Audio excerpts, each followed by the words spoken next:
ಆರೋಪಿತನ ಹೆಂಡತಿಯ ಜೊತೆ ಕೊಲೆಗೆ ಈಡಾದಂಥ ವ್ಯಕ್ತಿ ಮಹಾಂತೇಶ್ ಅನೈತಿಕ ಸಂಬಂಧ ಇಟ್ಟಿರ್ತಕ್ಕಂಥದ್ದು ನಮಗೆ ಈ ಕೊಲೆಗೆ ಕಾರಣ ಅನ್ನುವಂಥದ್ದು ಕಂಡು ಬಂದಿದೆ. ಈಗಾಗಲೇ ಈ ವಿಚಾರವಾಗಿ ಅವ್ರ ಮಧ್ಯೆ ಜಗಳ ಆಗಿ ಹಿರಿಯರ ಸಮ್ಮುಖದಲ್ಲಿ ಒಂದು ಮಾತುಕತೆಯಾಗಿ ಕೂಡ ಇನ್ನು ಮುಂದೆ ಮಾಡೋದಿಲ್ಲ ಅನ್ನುವಂಥ ಒಂದು ವಿಚಾರ ಪ್ರಸ್ತಾಪ ಆಗಿತ್ತು. ಅದಾದಮೇಲೆ ಬಸವರಾಜ್ ಬುಕ್ಕಾನಟ್ಟಿ ಈ ನಮ್ಮ ಜೈ ಕಿಸಾನ್ ಮಾರುಕಟ್ಟೆಯಲ್ಲಿ ಆಟೋ ಡ್ರೈವರ್ ಆಗಿ ಕೆಲಸ ಮಾಡ್ತಾ ಇದ್ದ. ಹಾಗಾಗಿ ಅವನಿಗೆ ಹತ್ತಿರ ಅಂತ ಹೇಳ್ಬಿಟ್ಟು ಸಂಕಮ್ ಹೋಟೆಲ್ ಎದುರುಗಡೆ ಅವನು ಮನೆಯನ್ನು ಮಾಡ್ಕೊಂಡು ಇಟ್ಕೊಂಡಿದ್ದ. ಕೆಲವು ದಿನಗಳ ನಂತರ ಈ ಹಿರಿಯರ ಸಮ್ಮುಖದಲ್ಲಿ ಮಾತುಕತೆ ಆದಮೇಲೆ ಅವನ ಹೆಂಡತಿ ಇಲ್ಲಿ ಬಂದು ಇಲ್ಲಿ ಇರಲಿಕ್ಕೆ ಪ್ರಾರಂಭಿಸ್ತಾಳೆ. ಆ ಸಂದರ್ಭದಲ್ಲೂ ಇದೇ ವಿಚಾರವಾಗಿ ಹಲವಾರು ಬಾರಿ ಗಲಾಟೆ ಆಗಿರುತ್ತೆ. ಕಳೆದ 8 ತಿಂಗಳ ಹಿಂದೆ ಈ ರೀತಿ ಗಲಾಟೆ ಆದಂಥ ಸಂದರ್ಭದಲ್ಲಿ ಆ ಮಹಿಳೆ ಗಂಡನ ಜೊತೆ ಇರೋದನ್ನು ಬಿಟ್ಟು ಹೋಗಿ ತನ್ನ ತಾಯಿ ಮನೆಯಲ್ಲಿ ವಾಸಕ್ಕೆ ಇರ್ತಾಳೆ. ಮತ್ತು ಈಗಾಗಲೇ ಈ ದಂಪತಿಗಳೇ ಹುಟ್ಟಿರ್ತಕ್ಕಂಥ ಮಗುವನ್ನು ಗಂಡ ನೋಡ್ಕೋತಿರ್ತಾನೆ. ಕಳೆದ 8 ತಿಂಗಳಲ್ಲಿ ಒಂದು ಬಾರಿ ಕೂಡ ಆ ಮಹಿಳೆ ಮಗುವನ್ನು ನೋಡಲಿಕ್ಕೆ ಬಂದಿರೋದಿಲ್ಲ ಅನ್ನೋಂಥದ್ದು ಒಂದು ಸಿಟ್ಟು ಬಸವರಾಜನಿಗಿರುತ್ತೆ. ಮತ್ತು ಈ ಎಲ್ಲ ಘಟನೆಗಳಿಗೆ ಕಾರಣ ಮಹಾಂತೇಶ್ ಅನ್ನೋದು ಅವನು ಮನವರಿಕೆ ಮಾಡಿಕೊಂಡು ಅವರಿಬ್ಬರನ್ನ ಕೊಲೆ ಮಾಡಬೇಕು ಅನ್ನೋಂಥ ಒಂದು ಸಂಚನ್ನು ರೂಪಿಸಿ ಅದಕ್ಕೆ ತನ್ನ ಸಹೋದರ ಸಂಬಂಧಿ ವಿಠಲ್ನ ಸಹಾಯವನ್ನು ಕೇಳ್ತಾನೆ. ವಿಠಲ್ ಕೂಡ ಈ ಒಂದು ಕೃತ್ಯದಲ್ಲಿ ಅವನಿಗೆ ಸಹಾಯ ಮಾಡಿರೋದ್ರಿಂದ ಈ ಒಟ್ಟು ಪ್ರಕರಣದಲ್ಲಿ ಅವರಿಬ್ಬರನ್ನು ಕೂಡ ನಾವು ಬಂಧಿಸಿದ್ದೀವಿ. ವಿಠಲ್ ಆರೋಪಿತನಿಗೆ ಈ ಕೊಲೆ ಈಡಾದ ವ್ಯಕ್ತಿಯ ಚಲನವಲನಗಳ ಬಗ್ಗೆ ಮಾಹಿತಿಯನ್ನು ಕೊಡೋದು, ಮತ್ತು ಎಲ್ಲಿ ಕೊಲೆ ಮಾಡಿದ್ರೆ ಒಳ್ಳೆಯದು ಅನ್ನೋಂಥ ಒಂದು ಸಜೆಷನ್ನು ಇಬ್ಬರು ಸೇರಿ ವಿಚಾರ ವಿಮರ್ಶೆ ಮಾಡಿ ಸಂಚನ ರೂಪಿರ್ತಕ್ಕಂಥದ್ದು. ಎರಡು ನಮಗೆ ಇಲ್ಲಿವರೆಗೂ ಕಂಡು ಬಂದಿರತಕ್ಕಂಥದ್ದು. ನಮ್ಮ ತನಿಖೆ ಈಗಾಗಲೇ ತಮಗೆ ಗೊತ್ತಿರೋ ಕೇವಲ 1 ದಿನ ಹಳೆಯದು. ಮುಂದಿನ ದಿನಗಳಲ್ಲಿ ಮತ್ತೆ ಯಾವ ರೀತಿ ಅವನು ಪಾಲ್ಗೊಂಡಿದ್ದಾನೆ ಅನ್ನೋದನ್ನು ನಾವು ಖಚಿತಪಡಿಸ್ಕೊಂಡು ನಮ್ಮ ತನಿಖೆಯನ್ನು ಮುಂದುವರಿಸ್ತೀವಿ. 24 ವರ್ಷ, ಅವನ ದೇಹ ರಕ್ತಸಿಕ್ತವಾಗಿ ಅಲ್ಲಿ ಬಿದ್ದಿರುತ್ತೆ. ಅವನ ತಕ್ಷಣ ಆಸ್ಪತ್ರೆಗೆ ಶಿಫ್ಟ್ ಮಾಡಲಿಕ್ಕೆ ವ್ಯವಸ್ಥೆ ಮಾಡ್ತಾರೆ. ಅದೇ ಸಂದರ್ಭದಲ್ಲಿ ಕೆಲವೊಂದು ಸಾಕ್ಷ್ಯಾಧಾರಗಳು ನಮಗೆ ಲಭ್ಯವಾಗ್ತವೆ. ಆ ಸಂದರ್ಭದಲ್ಲಿ ಅಲ್ಲಿ ಓಡಾಡಿರ್ತಕ್ಕಂಥ ವ್ಯಕ್ತಿಗಳ ಮಾಹಿತಿ ಲಭ್ಯವಾಗುತ್ತೆ. ಆ ಒಂದು ಆಧಾರದ ಮೇಲೆ ಅವನ ಸಹೋದರ ಸಂಬಂಧಿ ಬಸವರಾಜ್ ಬುಕ್ಕಾನಟ್ಟಿ ಅನ್ನೋನು ಈ ಕೊಲೆ ಮಾಡಿರ್ಬೋದು ಅನ್ನೋಂಥ ಸಂದೇಹದ ಮೇಲೆ ಅವನಿಗೆ ಹುಡುಕಾಟ ಶುರುವಾಗುತ್ತೆ. ನಮ್ಮ ತಾಂತ್ರಿಕ ಕೋಶದಿಂದ ಬೇಕಾದ ಸಹಾಯವನ್ನು ನಮ್ಮ ಯಮಕನಮರಡಿ ಪೊಲೀಸರು ಪಡ್ಕೊಳ್ತಾರೆ. ಆದರೆ ಅಷ್ಟೊತ್ತಿಗಾಗಲೇ ಅವನು ಅಲ್ಲಿಂದ ತಲೆ ಮರೆಸ್ಕೊಂಡಿರ್ತಾನೆ. ಮತ್ತಷ್ಟು ಕೂಲಂಕುಷವಾಗಿ ಪರಿಶೀಲನೆ ಮಾಡಿದಾಗ ನಮಗೆ ಒಂದು ಡೌಟ್ ಇರುತ್ತೆ, ಈ ಕೊಲೆಗೆ ಕೇವಲ ಒಬ್ಬ ವ್ಯಕ್ತಿ ಅಲ್ಲ, ಇನ್ನೂ ಮತ್ತೊಬ್ಬ ವ್ಯಕ್ತಿ ಸಹಾಯ ಮಾಡಿರತಕ್ಕಂಥ ಸಾಧ್ಯತೆ ಇದೆ ಅನ್ನೋಂಥ ಒಂದು ವಿಚಾರ.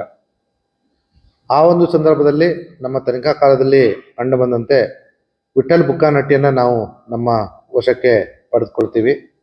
ಅವನ್ನ ತೀವ್ರತರವಾಗಿ ವಿಚಾರಣೆ ಮಾಡಿದಾಗ ತಾನು ಕೂಡ ಕೊಲೆಯಲ್ಲಿ ಭಾಗಿಯಾಗಿರುವ ಸಂಚಿನಲ್ಲಿ ಭಾಗಿಯಾಗಿರೋದಾಗಿ ಹೇಳಿಕೆ ಕೊಡ್ತಾನೆ.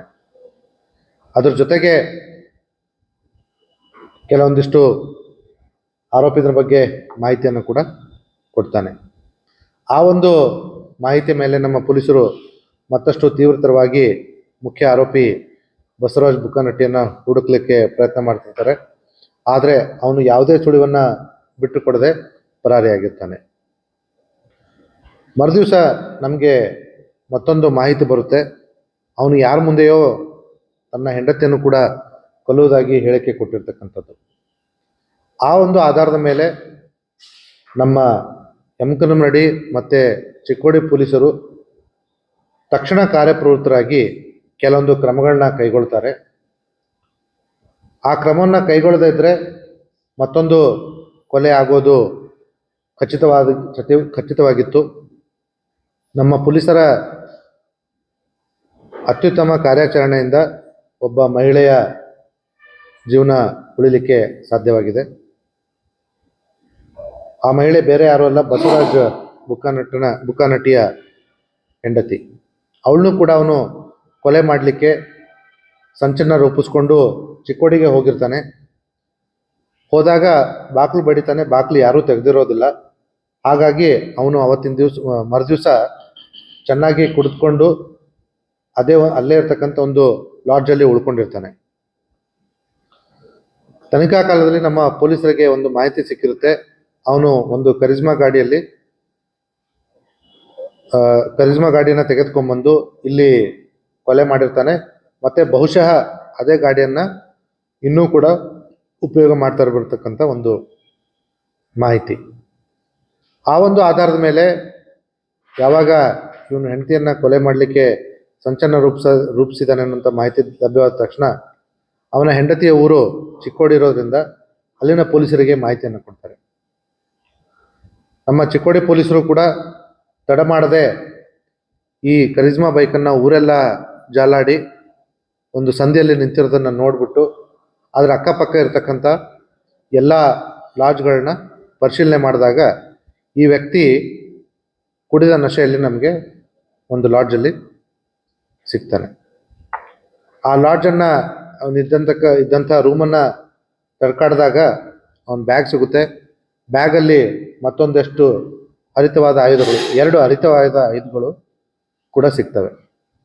ಅಲ್ಲಿಗೆ ಅವನು ಚಿಕ್ಕೋಡಿಗೆ ಹೋಗಿರೋದು ತನ್ನ ಹೆಂಡತಿಯನ್ನು ಕೊಲೆ ಮಾಡಲಿಕ್ಕೆ ಅನ್ನೋದು ಮೇಲ್ನೋಟಕ್ಕೆ ಕಂಡು ಬರುತ್ತೆ.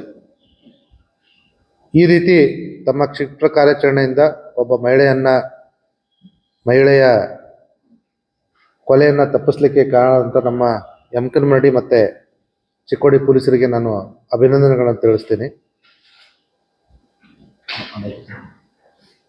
ಈಗಾಗಲೇ ಹೇಳಿದಾಗೆ ಭಾಗಿಯಾಗಿರೋದು ನಮಗೆ ಖಚಿತವಾಗಿರೋದ್ರಿಂದ, ಜೊತೆಗೆ ಈ ಬಸವರಾಜನಿಗೆ ಅವನ ಸಹೋದರ ಸಂಬಂಧಿ ವಿಠಲ್ ಇವನು ಸಹಾಯ ಮಾಡಿರೋದು ಮೇಲ್ನೋಟಕ್ಕೆ ಕಂಡು ಬಂದಿರೋದ್ರಿಂದ ಅವರಿಬ್ಬರನ್ನು ಕೂಡ ನಾವು ಕಾನೂನು ಪ್ರಕಾರ ನ್ಯಾಯಾಂಗ ಬಂಧನಕ್ಕೆ ವಶಕ್ಕೆ ಕೊಡಲಿಕ್ಕೆ ಕ್ರಮಗಳನ್ನ ಕೈಗೊಳ್ತಾ ಇದ್ದೀವಿ.